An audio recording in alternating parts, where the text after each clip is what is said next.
សម្ពោធដាក់ឲ្យប្រាប់ស្ពានដៃបលី WCV ទូរទស្សន៍សំឡេងស្ត្រី ស្រុកកូនមុខ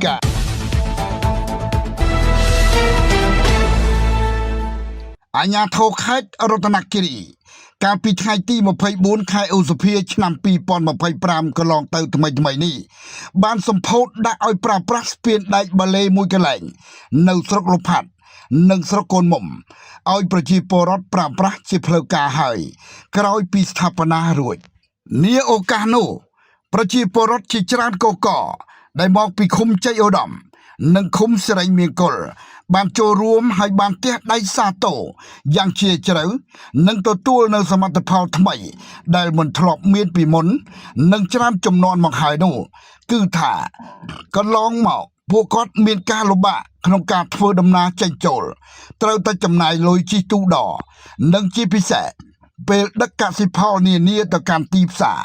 និងដឹកសមាជិកឈឺស្កាត់ឬស្ត្រីឈឺពោះទៅមណ្ឌលសុខភាពដើម្បីសម្រាលកូនលោកអៀមអឿន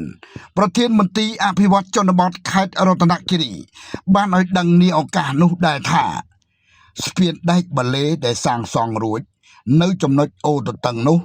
មានទំហំទទឹង4ម៉ែត្រពីទឹកនិងបណ្ដោយប្រវែង27ម៉ែត្រគឺជាចំណងដៃដ៏ថ្លៃថ្លារបស់សម្ដេចបវរធិបតីហ៊ុនម៉ាណែតនាយករដ្ឋមន្ត្រីនៃព្រះរាជាណាចក្រកម្ពុជាសម្ដេចបានផ្ដល់ជូនប្រជាពលរដ្ឋនៅស្រុកលផាត់និងស្រុកកូនមុំដើម្បីសម្រួលដល់ការធ្វើដំណើរ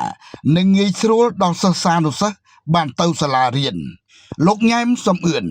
អភិបាលខេត្តរតនគិរីក៏បានបញ្ជាក់ជូនមហាជននៅទីនោះដែរថាទឹកចិត្តរបស់បងប្អូនខ្ញុំរំភើបជំនួសសម្ដេចធិបតីប្រមុខដឹកនាំរដ្ឋាភិបាលនិងក្រុមការងារថ្នាក់ជាតិក៏ដូចអាជ្ញាធរមូលដ្ឋានតែងតែដឹងទុកលំបាករបស់ប្រជាពលរដ្ឋជានិច្ចដើម្បីឆ្លើយតបនិងជួយសម្រាលទុកលំបាកនោះសម្ដេចបវរធិបតីក៏បានជូនស្ពានដែកបាឡេនេះឡើងសម្រាប់ឲ្យប្រជាពលរដ្ឋនៅតំបន់ដាច់ស្រយាលងាយស្រួលក្នុងការដឹកកសិផលដែលកសិករផលិតបាន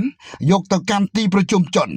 ហើយថ្ងៃខាងមុខរាជរដ្ឋាភិបាលនឹងបន្តអភិវឌ្ឍហេដ្ឋារចនាសម្ព័ន្ធជាច្រើនបន្ថែមទៀតជូនប្រជាពលរដ្ឋយើង